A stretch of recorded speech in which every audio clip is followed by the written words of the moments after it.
आज आपण सोडवणार आहोत MSCIT इरा सेशन 22। तर इरा सेशन 22 सोडवण्यासाठी आपल्याला पहिले सेशनचा परिचय पाहायचा आहे। सेशनचा परिचय पाहून घ्या। त्यानंतर इथे ऑफिस स्किल्समध्ये जायचं आहे। ऑफिस स्किल्समध्ये आल्यानंतर या ठिकाणी आपल्याला पहिलं नॉलेज चेक दिलेलं आहे। तर पहिल्या नॉलेज चेकवर क्लिक करा आणि याच्यातून स्टार्ट करायचं आहे। यामध्ये बघा 2 प्रश्न दिलेले आहे पहिल्या नॉलेज चेकमध्ये। तर पहिला प्रश्न, तुम्ही डॅश डॅश टॅबमधून पेज रोटेशन सेट करू शकता म्हणत आहे। तर पेज लेआउटमधून चेंज करू शकतो बघा आपण। तर पेज लेआउट हे त्याचं उत्तर असणार आहे। त्यानंतर सेव्ह अँड नेक्स्ट करा।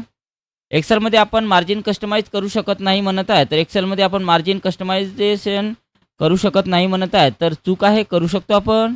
त्यानंतर सेव्ह अँड नेक्स्टवर क्लिक करा। त्यानंतर बघा अशा प्रकारे आपलं दोन्ही नॉलेज चेक सोडवणं झालेलं आहे। त्यामध्ये 2च प्रश्न होते। आपला स्कोर्स या ठिकाणी पूर्ण आलेला आहे। त्यानंतर आपल्याला दुसरं नॉलेज चेक सोडवण्यासाठी ऑफिस स्किल्सवर क्लिक करा दुसऱ्या। त्यानंतर याच्यामध्ये बघा रिव्ह्यू टॅबवर जायचं आहे आणि याच्यामध्ये आपल्याला दुसरं नॉलेज चेक शोधायचं आहे। प्रूफिंग ग्रुपवर क्लिक करा। त्यानंतर ॲक्टिव्हिटी ग्रुपवर क्लिक करा। इनसाइटवर क्लिक करा आणि याच्यामध्ये आपल्याला पाहायचं आहे कोणत्या ठिकाणी दुसरं नॉलेज चेक दिलेलं आहे। तर कमेंट्सवर क्लिक करा। चॅलेंज ग्रुपवर क्लिक करा। अशा प्रकारे आपल्याला शोधायचं आहे। तर यामध्ये जे ऑरेंज कलरमध्ये आणि ब्लू कलरमध्ये दिलेले नॉलेज चेक आहे तेच आपल्याला सोडवायचे आहे। तर यामध्ये बघा भाषिणीमध्ये आपल्याला नॉलेज चेक दिलेला आहे।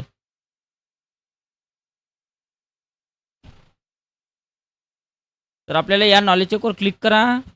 नॉलेज चेकवर क्लिक करायचं आहे आणि याच्यातून आपल्याला स्टार्ट करायचं आहे। तर यामध्ये सुद्धा आपल्याला दुसऱ्या नॉलेज चेकमध्ये सुद्धा आपल्याला 2च प्रश्न दिलेले आहेत। तर पहिला प्रश्न, भाषिणी कोणती महत्त्वाची सुविधा उपलब्ध करून देते म्हणत आहे। तर भाषिणी कशाची सुविधा उपलब्ध करून देते? तर भाषांतर आणि ट्रान्स्क्राईब करणे हे त्याचं उत्तर असणार आहे। त्यानंतर सेव्ह अँड नेक्स्टवर क्लिक करा। युजरने बोली मराठीतील कंटेंट भाषिणीवर अपलोड केला तर पुढे काय होऊ शकते म्हणत आहे। तर पुढे काय होऊ शकते? तर तो त्वरित इंग्रजीत ट्रान्सलेट होईल। तर हे त्याचं उत्तर असणार आहे। त्यानंतर सेव्ह अँड नेक्स्टवर क्लिक करा। येस बटनावर क्लिक करायचं आहे। तर अशा प्रकारे आपलं दुसरं सुद्धा नॉलेज चेक सोडवणं झालेलं आहे आणि या ठिकाणी आपला स्कोर्स पूर्ण आलेला आहे। त्यानंतर आता या ठिकाणी आपल्याला तिसरं नॉलेज चेक शोधायचं आहे। तर तिसरं नॉलेज चेक आपल्याला अडोबी पॉडकास्ट या ऑप्शन्समध्ये दिसणार आहे। तर त्याच्यावर क्लिक करा आणि याच्यातून बघा नॉलेज चेक इथं दिलेलं आहे तिसरं। त्यानंतर यातून आपल्याला स्टार्ट करायचं आहे। यामध्ये आपल्याला 2 प्रश्न दिलेले आहेत। तर पहिला प्रश्न, अडोबी पॉडकास्ट व्हॉइस रेकॉर्डिंग कशाप्रकारे इम्प्रूव्ह करते म्हणत आहे। तर कशाप्रकारे इम्प्रूव्ह करते? तर ते बॅकग्राऊंड नॉईज काढून टाकते आणि क्लॅरिटी सुधारते हे त्याचं उत्तर असणार आहे। त्यानंतर सेव्ह अँड नेक्स्टवर क्लिक करा। अडोबी पॉडकास्टच्या स्टुडिओ बीटा फीचरचा प्रमुख फायदा कोणता आहे म्हणत आहे। तर कोणता फायदा आहे बघा? तर याचे उत्तर रेकॉर्डेड स्पीचला एडिटेबल टेक्स्टमध्ये कन्वर्ट करते। त्यानंतर सेव्ह अँड नेक्स्टवर क्लिक करा। येस बटनावर क्लिक करायचं आहे। तर अशा प्रकारे आपलं तिसरं सुद्धा नॉलेज चेक इथं सोडवणं झालेलं आहे। त्यानंतर आपल्याला सिम्युलेशन्स क्वेश्चन सोडवायचे आहे सिम्युलेशनचे। तर इथून स्टार्ट करा। यामध्ये बघा सिम्युलेशनचे आपल्याला 4 प्रश्न दिलेले आहेत। तर याच्यातून स्टार्ट करा। पहिला प्रश्न, यामध्ये बघा काय म्हटलेलं आहे, एका क्लिकवर संपूर्ण वर्कशीटचा फॉन्ट बदलणे खूप सोपे आहे म्हणून कॅनरा पृष्ठ लेआउट टॅब असलेला वापरून संपूर्ण वर्कशीटचा फॉन्ट बदला म्हणत आहे।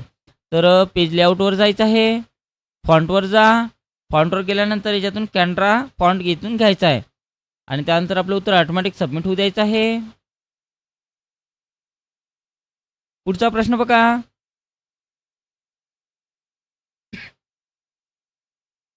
MS एक्सेल वापरकर्त्याला 2 प्रकारचे पेज रोटेशन प्रदान करते आणि वापरकर्ता आवश्यकतेनुसार पेज रोटेशन निवडू शकतो।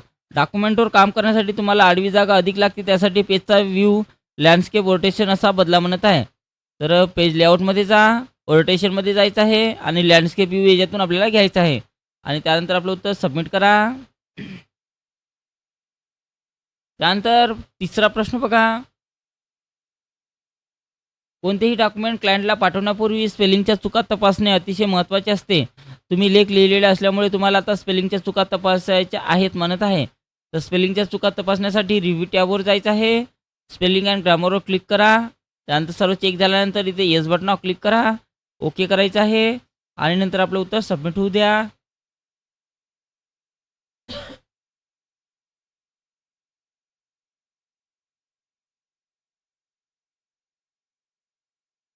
त्यानंतर शेवटचा प्रश्न लावायचा याच्यातून. पेज साईज आपल्याला एक्सेलमध्ये वापरण्यायोग्य जागेची माहिती देते, जेणेकरून आपण डॉक्युमेंटची प्रिंट व्यवस्थित घेऊ शकतो. म्हणून पेज साईज व्यवस्थित ठेवण्यासाठी तुमच्या डॉक्युमेंटची पेज साईज A4 करा म्हणत आहे.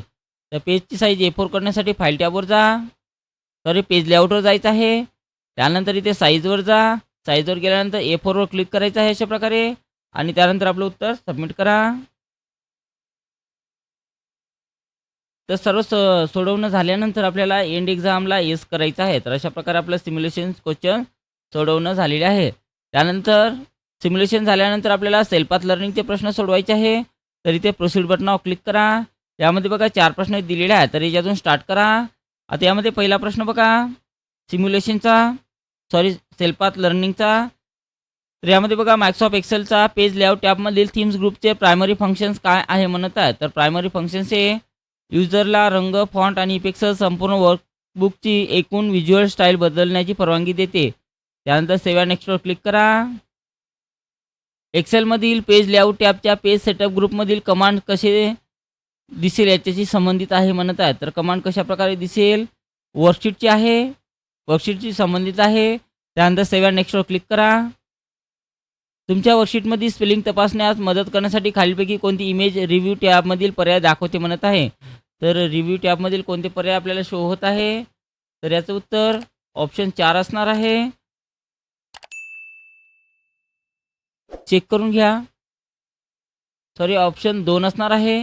स्पेलिंग अँड ग्रामर इथे दिलेलं आहे. त्यानंतर आपलं उत्तर सेव्ह अँड नेक्स्टवर क्लिक करा. त्यानंतर नेक्स्ट क्वेश्चन्सवर क्लिक करायचं आहे. त्यानंतर बघा मायक्रोसॉफ्ट एक्सेलमधील चेक ॲक्सेसिबिलिटी पर्यायाचा उद्देश काय आहे म्हणत आहे. तर या पर्यायाचा उद्देश काय आहे बघा.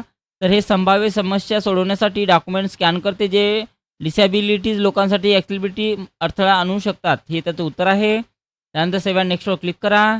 एंड एक्झामवर क्लिक करायचं आहे. तर अशा प्रकारे आपलं सेल्फ पाथ लर्निंग सोडवणं झालेलं आहे आणि या ठिकाणी पाहू शकता कोर्स आपला आजच्या डेटमध्ये पूर्णपैकी पूर्ण इथं आलेला आहे. त्यानंतर याला क्लोज करा. त्यानंतर बघा आपल्याला guided do it yourself सोडवायचं आहे. तर इथून स्टार्ट करा. यामध्ये बघा आपल्याला गायडेड डू इट युअर सेल्फचे 5 प्रश्न दिलेले आहे. तर पहिला प्रश्न याच्यातून स्टार्ट करा.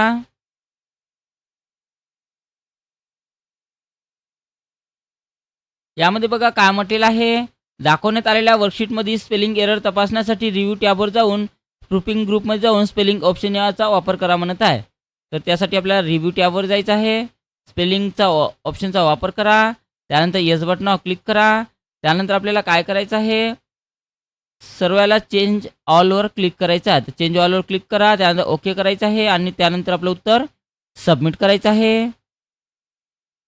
ओके करा. त्यानंतर नेक्स्ट क्वेश्चन्स लावायचा आहे याच्यातून.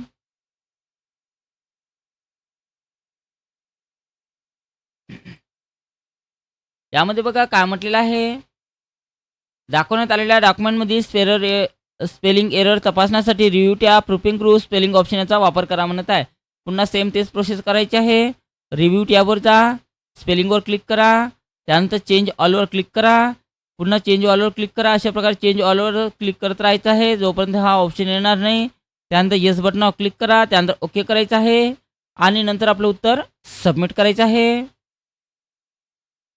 3 नंबरचा प्रश्न लावा.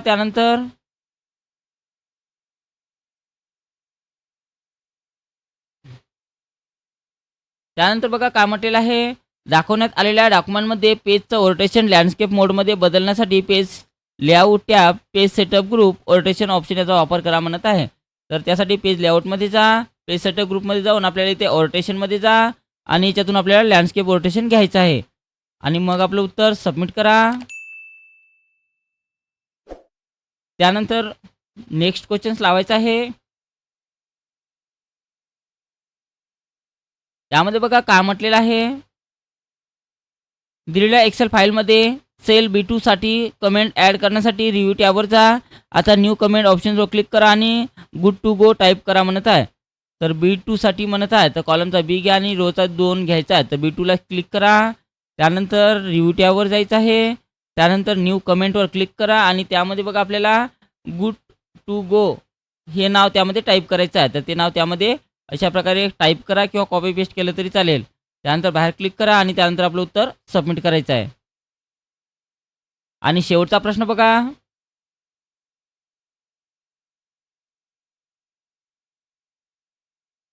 दिलेल्या एक्सेल फाईलमध्ये चेक ॲक्सेसिबिलिटी ऑप्शन वापरण्यासाठी रिव्ह्यू टॅबवर जा. आता चेक ॲक्सेसिबिलिटी ऑप्शन क्लिक करा. पेजच्या उजव्या बाजूला एक बॉक्स दिसेल. सजेशन बॉक्समधून आपल्याला स्क्रोल करून आपल्याला काय करायचं आवश्यक असलेल्या चेंजेस करा म्हणत आहे. तर यासाठी आपल्याला काय करायचं आहे, तर यासाठी आपल्याला रिव्ह्यू टॅबवर जा. त्यानंतर चेक ॲक्सेसिबिलिटीवर क्लिक करायचं आहे आणि यामध्ये ॲडिशनल इन्फॉर्मेशन आपण याच्यातून आपण अशा प्रकारे पाहू शकतो. आणि त्यानंतर आपलं उत्तर सबमिट करा. तर अशा प्रकारे आपलं संपूर्ण गाइडेड ड्युएटीवर सेल्फचे प्रश्न सोडवणं झालेलं आहे. त्यानंतर एंड एक्झामवर क्लिक करा. त्यानंतर येस बटनावर क्लिक करायचं आहे. तर अशा प्रकारे आपलं गाइडेड ड्युएटीवरचा कोर्स पूर्ण झालेला आहे. त्यानंतर आपल्याला शेवटचं सेशन कंप्लीशन टेस्ट सोडवायचं आहे. तर त्याच्यावर क्लिक करा आणि याच्यातून स्टार्ट करायचं आहे. तर यामध्ये बघा 10 प्रश्न दिलेले आहेत. तर पहिला प्रश्न, तुमच्या शाळेचा नवा संगणक आला आहे. तो उघडल्यावर तुम्हाला मागील बाजूस पोर्ट असलेला मोठा बॉक्स दिसतो. या भागाला काय म्हणतात म्हणत आहे. तर या भागाला आपण सिस्टीम युनिट म्हटले जाते. त्यानंतर सेव्ह अँड नेक्स्टवर क्लिक करा.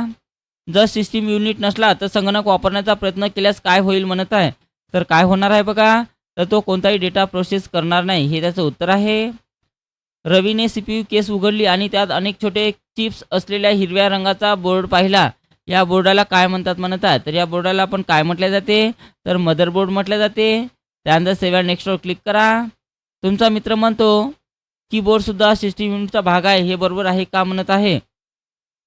तर याचं उत्तर नाही, कारण तो इनपुट डिव्हाइस आहे, युनिटच्या आत नाही म्हणत आहे. तर त्यानंतर सेव्ह अँड नेक्स्टवर क्लिक करा. सिस्टीम युनिटमधील कोणता भाग सर्व हार्डवेअर घटकांना एकत्रित जोडतो म्हणत आहे. तर सर्व घटकांना कोण एकत्रित जोडतो, तर याचं उत्तर मदरबोर्ड आहे. त्यानंतर सेव्ह अँड नेक्स्टवर क्लिक करा. तुमची शाळा संगणकाची प्रोसेसिंग स्पीड वाढवू इच्छिते. कोणता घटक अपग्रेड करायला हवा म्हणत आहे. तर कोणता घटक अपग्रेड करायला हवा, तर प्रोसेसर आहे. त्यानंतर सेव्ह अँड नेक्स्टवर क्लिक करा.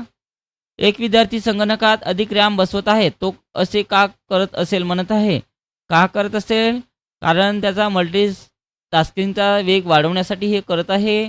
त्यानंतर सेव्ह अँड नेक्स्टवर क्लिक करा. जर तुमची हार्ड डिस्क खराब झाली तर कोणती अडचण निर्माण होईल म्हणत आहे. तर हार्ड डिस्क खराब झाली तर संगणकावरील सर्व डेटा नष्ट होईल, हे त्याचं उत्तर आहे. त्यानंतर सेव्ह अँड नेक्स्टवर क्लिक करा. सिस्टीम युनिटसाठी पॉवर सप्लाय युनिट का महत्त्वाचे आहे म्हणत आहे. कारण ते सर्व घटकांना वापरण्यायोग्य वीज पुरवते, हे त्याचं उत्तर आहे. त्यानंतर सेव्ह अँड नेक्स्टवर क्लिक करा. जर सिस्टीम युनिटमधील फॅनने काम करणे थांबवले तर कोणता धोका आहे म्हणत आहे. तर कॉम्पोनेंट गरम होऊन खराब होऊ शकतात, हे त्याचं उत्तर आहे. त्यानंतर सेव्ह अँड नेक्स्टवर क्लिक करा. येस बटनावर क्लिक करायचं आहे. तर अशा प्रकारे आपला कोर्स पूर्ण आलेला आहे आणि अशा प्रकारे आपल्याला इरा सेशन 22 कम्प्लिटली सोडवायचं आहे.